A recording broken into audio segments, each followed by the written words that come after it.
오늘 갑자기 제가 왜 가서 하늘 찬양대를 지하나 여러분 좀 이상하게 생각하시는 분들이 계신 것 같아요. 그죠? 지휘자가 아마 출타 중인데 갑자기 찬양대장님이 오셔서 객원 지휘자가 오라고 그러시더라고요. 네, 지난주에 제가 우리 남가주 목사부 합창단을 윌쇼교에서 찬양을 했거든요. 왜 다른 곳에는 가셔서 하시고 왜 우리 교회는 안 하시냐고 그래서 제가 그냥 순종한 마음으로 했습니다. 근데 정말 우리 하는 찬양대가 열심히 부르는 거 연습 시간이고 뭐고 하는데 여러분 한번 다시 한번 크게 격려 박수 한번 해주십시오.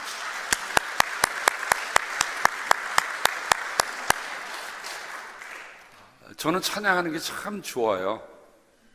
그리고 어떻게 보면 제가 본어겐 크리스천이 되고 나서 맡겨진 일이 찬양하는 일이 많이 주어졌습니다. 찬양과 시.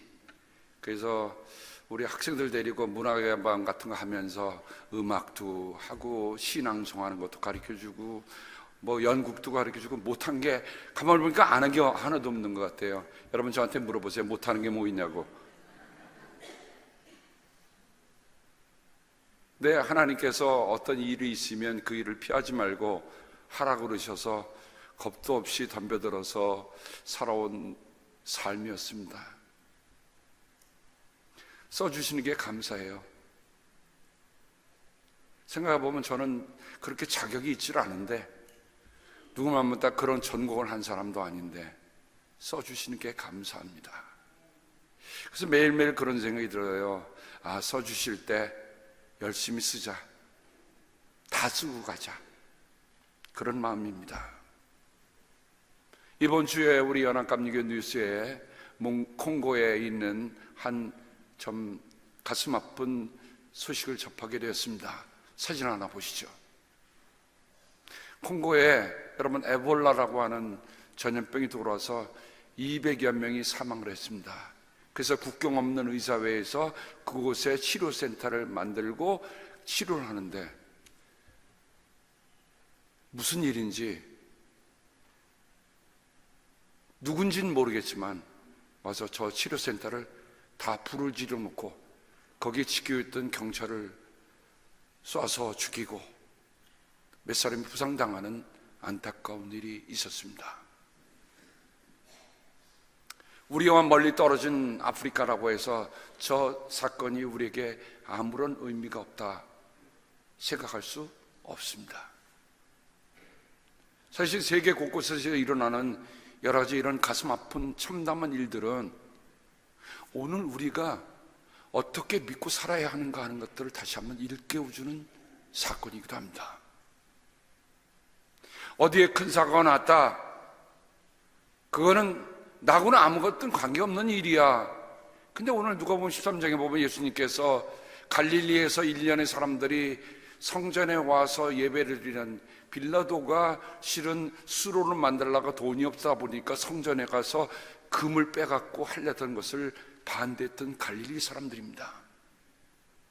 지금도 그렇지만 변두리에 있는 사람들은 나라를 위해서, 나라의 독립을 위해서 목숨을 걷던 사람들인데 그 사람들이 이 빌라도에서 처형을 당하고 말았다는 얘기입니다. 근데 예수님이 이런 말씀을 하세요. 그들이 너희보다 죄가 많아서 죽었다고 생각하느냐? 너희도 회개하지 않으면 이처럼 망할 것이다. 망대를 짓다가 18사람이 죽었습니다. 예수님이 또 말씀하시는 거예요. 그들이 너희보다 죄가 많다고 그들이 그런 참담한 죽음을 죽었다고 생각하느냐? 너희도 회개하지 않으면 그렇게 망할 것이다.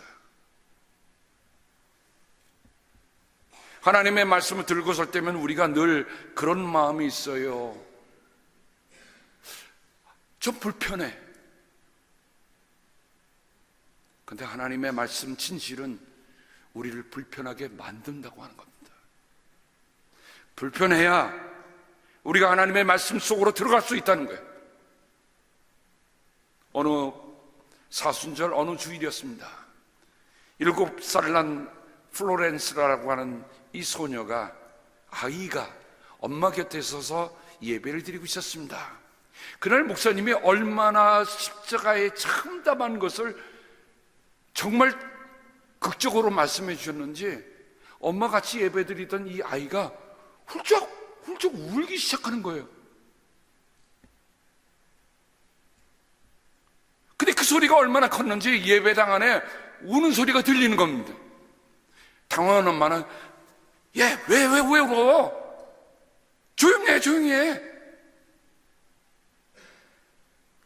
엄마는 다급해서 그 아이를 껴안았는데도 불구하고 이 7살짜리 아이는 울음을 그치지 못하고 있는 겁니다. 그러면서 말해요. 엄마, 그 사람들이 왜 예수님을 그렇게 못쓸 짓을 했어, 예수님께?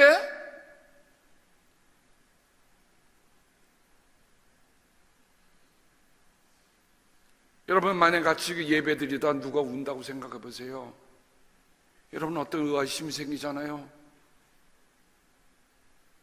근데 그 아이의, 조그만 아이의 그 소리가 함께 예배 드리는 사람들의 마음을 움직였습니다.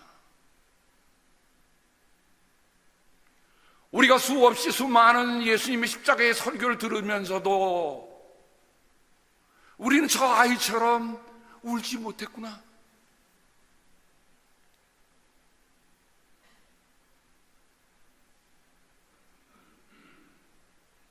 저쪽에서 누군가 훌쩍훌쩍 웁니다. 또 저쪽에서도 누군가 훌쩍훌쩍 웁니다. 그날 예배는 아무도 예기치 못했던 일들이 일어났습니다. 사랑하는 성도 여러분, 여러분은 언제 울어보셨습니까? 무슨 눈물이었든지 당신이 울었던 그 순간이 자식에게는 정직했고 오랫동안 잊어버렸던 당신의 뿌리를 어루만진 순간이었습니다. 그 밑바닥 뿌리에서만 당신은 하나님을 만날 수 있습니다. 어릴 적에 아버지가 자살을 했어요. 그래서 이분은 그 아픔을 안고 소설가로 유명한 소설가가 됐습니다. 그러다가 신학을 하고 목사가 되었어요. 미국 내에 이분처럼 탁월하게 글을 쓰는 분이 몇이 있을까? 프레데릭 비크너 목사님이 하신 말씀이에요. 당신은 언제 울어봤습니까? 사실 울음이라고 하는 것은 우리의 존재의 가장 깊은 뿌리에서 우러나는 거예요. 하나님은 설명하지 않으십니다. 하나님은 터뜨리십니다.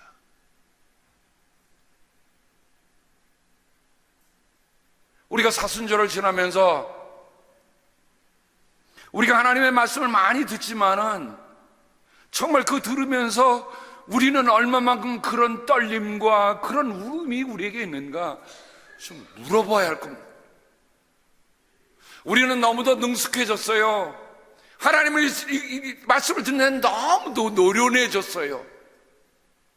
그래서 너무 미끄러워서 너무 세련되어서 말씀을 들어도 울지 않는다는 겁니다.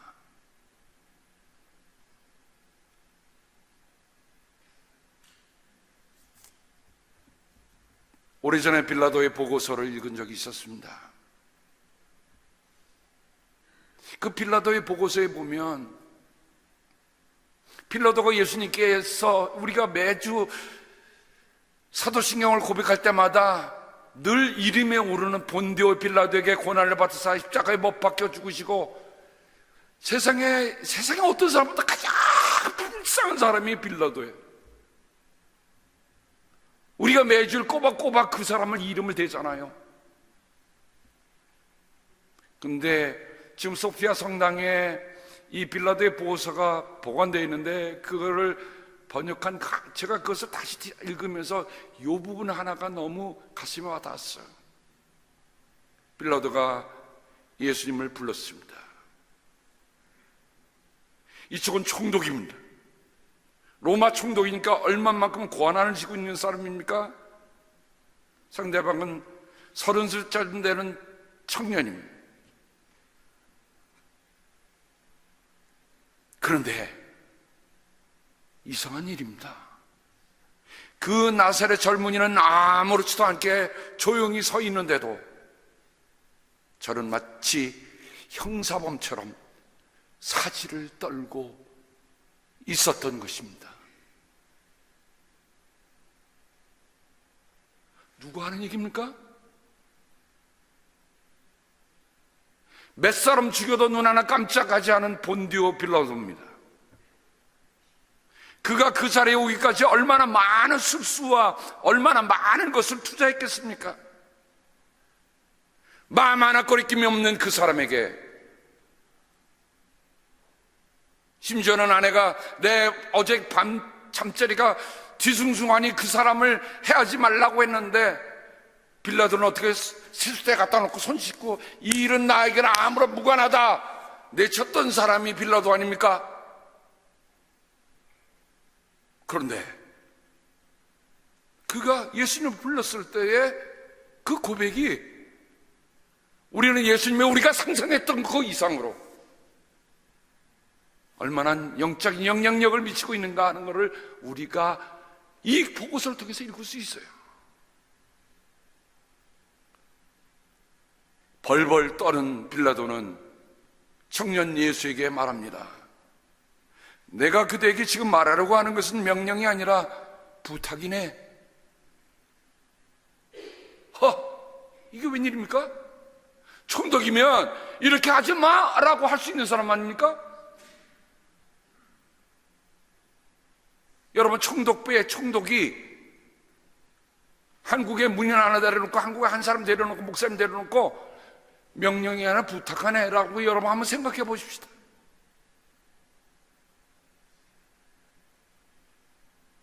이제부터는 그대가 설교할 때 좀 더 신중하고 온화한 말로 하시게, 좀 그 사람들도 입장 좀 생각해 주게나, 그들의 자존심이 상하지 않도록, 또 당신 말 때문에 어리석은 군중들이 충동질하여 그들에게 대적하지 않도록, 그리고 내 입장도 좀 생각해 주게, 청중이 반란이 끼면 내 목이 날아가, 그래서 내가 법을 집행하지 않도록 해달라는 것이네. 여러분, 지금 오늘 말씀하고 빌라도의 보고서를 함께 연상하면서 이 말씀 한번 들어보세요. 그러니까 예수님이 이런 말씀하실 때는 어떤 톤으로 하셨을까 여러분 생각해 보세요. 빌라도는 어떡하래요? 제발 좀 사람 비장 거시지 말고 좀 유순하게 해줘. 부탁이야.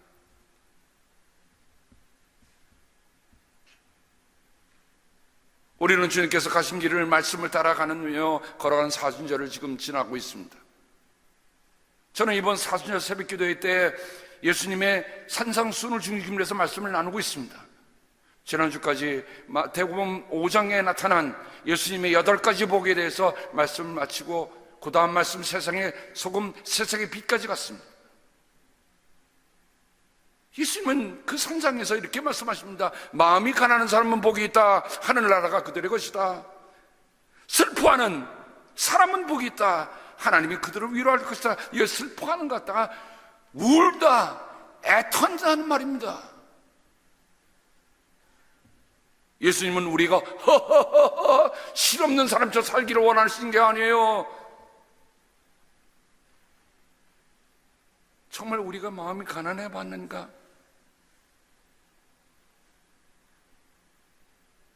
저도 살아오면서 참 없다는 게 얼마나 참 사람을 초췌하게 만드는지를 알았어요.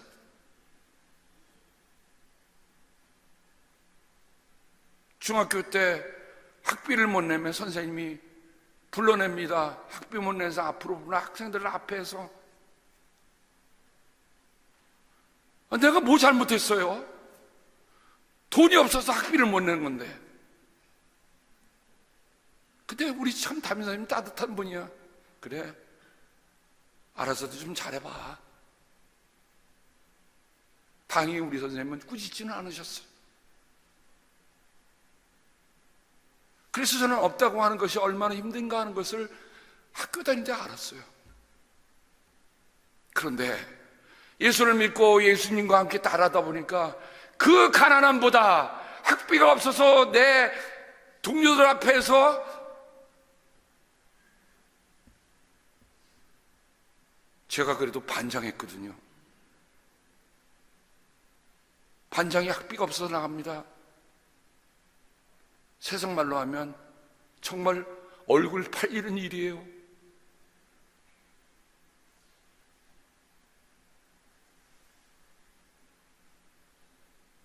근데 그것보다도 더 지나니까 어떤 마음이 드냐?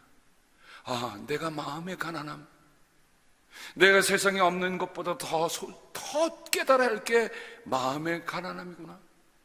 왜? 마음이 가난해야 사모하는 게 있어요.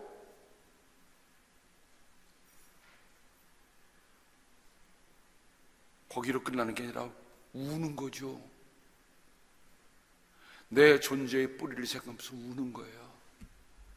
하나님 앞에서 내가 아무것도 아니구나 깨달으면서 우는 거예요. 하나님 없이는 나는 살 길이 아무것도 없구나 하면서 우는 거예요.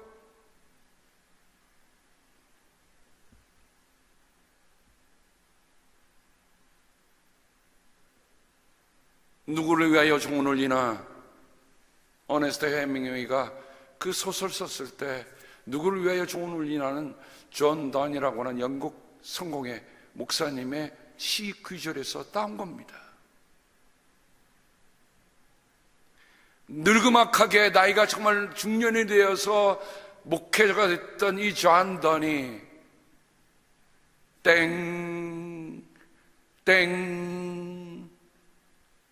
당시의 전염병이 마치 지금 아프리카에 에볼라가 창궐한 것처럼 그 전염병이 돼서 사람이 죽으면 교회에서 조종을 울리니까 조종 누가 죽었구나,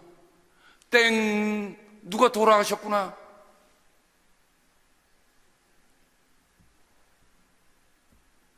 그런 그 시에서 이렇게 얘기합니다. Never send to know for whom the bell tolls. 누구를 위하여 종이 울리는가를 알려고 사람을 보내지 마라. 존던 그 목사님은 알았던 거예요. 저 우는 소리가 바로 나에게 울리는 소리다, 나의 죽음을 알리는 소리다 하는 거예요. 그래서 그는 이렇게 기도했습니다. 제가 후회하는 것을 막으시고자 회개를 주신 것처럼 오 주님, 제가 두려워하지 않도록 제게 두려움을 주시옵소서. 제가 후회하며 살지 않도록, 후회로 인생이 끝나지 않도록 내게 뭘 주셨다고? 회개의 길을 주셨단 말이죠.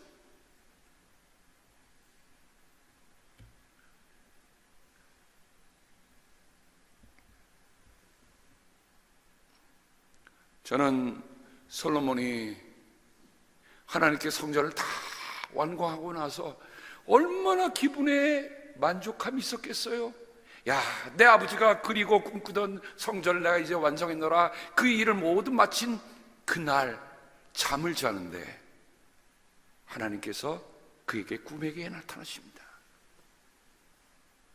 여러분, 여기에 꿈이라고 하는 건 그냥 자다가 자는 꿈이 아니라 하나님의 계시를 표현하는 말입니다.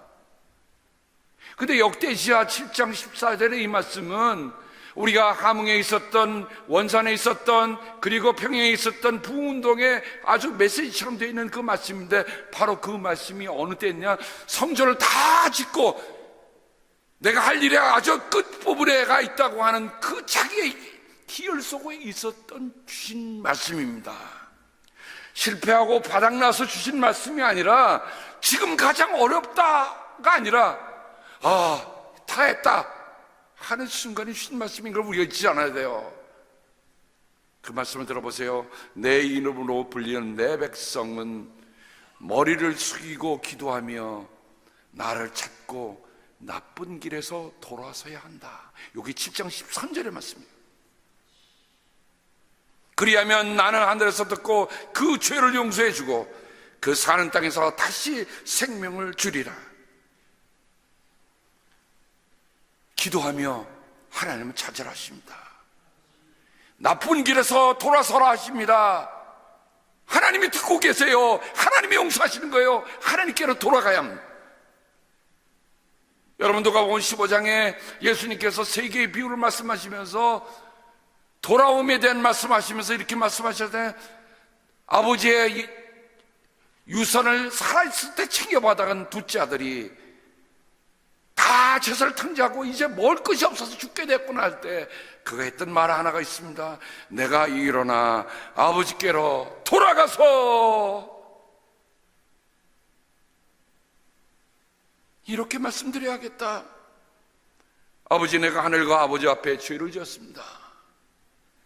여러분, 구약 성경에는 회개란 말이 없어요. 돌아간다는 말이 회개입니다. 누구에게로 돌아가요? 하나님께로 돌아가는 것이 회개예요. 누가 보면 그 회개에 대해서 가장 정말 강하게 우리에게 표현해주고 있는 세례 요한의 말씀이 있습니다. 회개하라, 천국이 가까이 왔다. 이상합니다. 그 소리를 듣고 사람들이 움직이기 시작한 거예요. 물론 그의 행색 자체가 독특한 예언자처럼 보였음에 틀림이 없을 것입니다. 낙타 털옷을 입고 광야에 나가서 회개하라, 천국이 가까이 왔다. 그 말을 듣고 사람들이 세례를 받으러 오는데 세례자 요한이 뭐라고 얘기합니까? 독사의 자식들아, 누가 너에게 닥쳐올 진노를 피하라고 일러주더냐? 회개에 알맞는 열매를 맺어라. 너희는 속으로 아브라함은 우리의 조상이다 하고 말하지 말아라. 내가 너에게 말한다. 하나님께서는 이 돌들로도 아브라함의 자손을 만들 수 있다. 산성도 여러분, 교회에 나와서 예배 드린다고 해서 구원받는 거 아니에요. 회개해야, 회개의 열매를 맺어야 구원을 받습니다. 우리는 때가 되면, 장기가 되면 주일 예배로 들여오는 그런 사람들이 아니에요. 회개에 알맞는 열매의 표현으로 하나님께 예배드리러 오는 사람들이어야 합니다.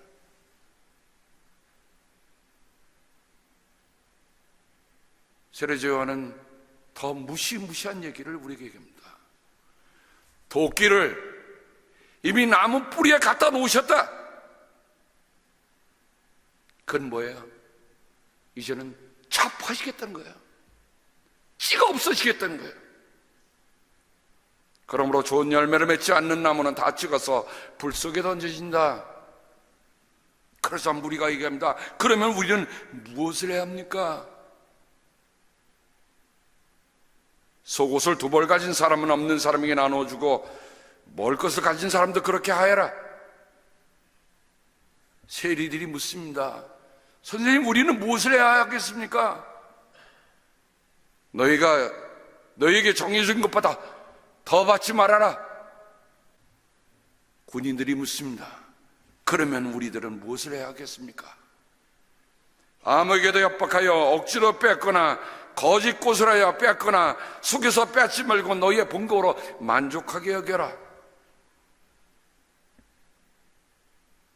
여러분, 언제 울어보셨습니까? 언제 이런 질문을 해보셨습니까? 그냥 교회 나오면 되겠거니? 아닙니다. 우리도 물어야 돼요. 우리가 무엇을 해야 하겠습니까?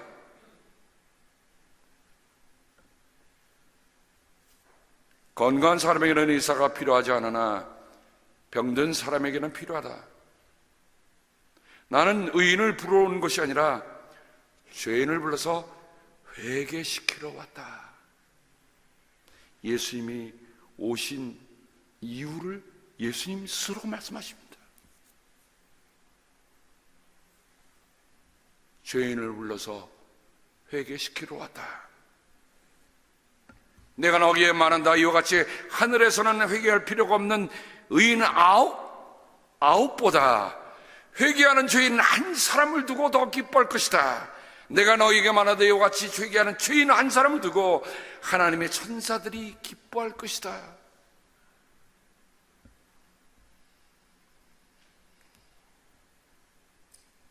우리가 어떻게 살아야 하는지 예수님을 말씀하신 말씀입니다. 그러시면서 예수님은 제자들에게 이렇게 말씀하십니다. 너희는 스스로 조심하여라. 믿음의 형제가 죄를 짓거든 꾸짖고 회개하거든 용서하여 주어라. 그가 네게 하루에 7번 죄를 짓고 7번 내게 돌아와서 회개하고 하면 너는 용서해 줘야 한다. 왜 이 말씀하셨을까요? 우리 스스로가 용서받은 죄인이라는 것을 알려주는 겁니다. 용서받은 죄인은 회개하면 용서해 주어야 합니다.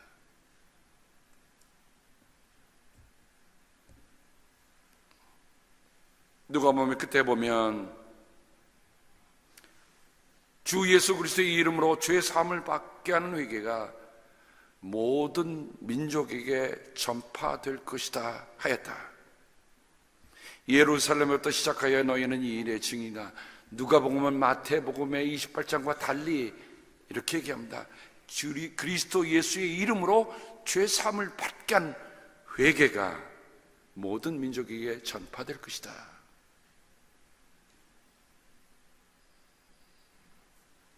말씀을 대하면서 마음속에 다가왔던 사도행전의 말씀이 있습니다. 하나님께서는 무지했던 시대에는 눈 감아 주셨지만 이제는 어디에서나 모든 사람에게 회개하라고 명하십니다. 사랑하는 성도 여러분, 정말 그리스도를 몰랐을 때는 주님께서 눈 감아 주셨습니다. 그러나 이제 안다고 하면 우리가 철저한 회개의 삶을 돌아갈 것입니다. 바울은 그 회개를 이렇게 얘기합니다. 하나님의 뜻에 맞게 마음 아파하는 것은 회개를 하여 구원에 이르게 함으로 후회할 것이 없습니다. 하나님의 마음에 맞게 아파야 돼요. 우리가 처한 현실 때문에 눈물 흘리는 게 아니라 내 영혼이 하나님에게 마음이 가난하지 않고 내가 내 죄에 대해서 애통하지 않았던 것을 애통해야 그 회개가 시작되는 겁니다. 그게 하나님의 마음이 들어하시는 그 마음인 것을 우리가 잊지 말아야 합니다. 그러니 이게 육적인 세상의 문제가 아니라 내 영혼의 문제예요. 내 영혼의 문제. 회개는 영혼의 문제입니다. 회개하지 않으면 하나님 나라에 들어갈 수가 없습니다. 그러므로 우리의 가장 근본적인 문제를 우리가 해결하고 가야 이 사순절의 의미가 있는 거예요. 베드로는 이렇게 얘기합니다. 어떤 이들이 생각하는 것 같이 주님께서는 약속을 더디 지키시는 것이 아닙니다. 약속이 더디 지키는 말이 뭡니까? 내가 곧 가겠다고 하셨던 주님의 말씀을 포함하는 겁니다. 근데 아직도 2000년이 안 오셔요. 안 오실까? 베드로는 이 말씀에 대해 우리에게 미리 이렇게 얘기해 줬습니다. 도리어 여러분을 위하여 오래 참으신 것입니다. 하나님께서는 아무도 멸망하지 않고 모두 회개하는 데 이르시기를 바랍니다. 아멘. 하나님은 우리가 모두 회개하여 구원에 이르기를 바라시기 때문에 우리를 참고 기다려 주시는 거예요. 참고 기다려 주시는 거예요.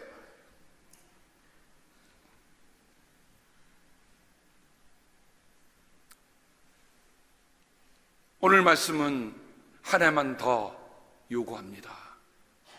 그걸 가르쳐 우리는 The Grace Period, 유예 기간이라고 말합니다. 그런데 The Grace Period가 끝나가고 있습니다. 그 기간이 한정되어 있다는 것도, 열매를 못 맺으면 찍어버리라는 것도, 회개하라는 말씀도 사실은 불편한 진실입니다. 진실은 영혼을 불편하게 만듭니다. 그래야 하나님을 찾기 때문입니다. 사랑하는 성도 여러분, 불편해 보셨습니까? 불편하십니까? 아니면 우리는 아직도 하나님이 원하시는 길로부터 멀리 가 있다고 하는 것을 우리의 마음속에 깊이 돌아봐야 합니다. 회개하라, 천국이 갔다 왔다. 그 말씀을 우리의 마음속에 깊이 새기며, 하나님, 이제는 내가 정말 우려할 때입니까? 내가 왜 그 눈물을 잃어버렸나요? 돌아가는 우리를 모두가 되기를 주님의 이름으로 당부합니다. 기도하겠습니다.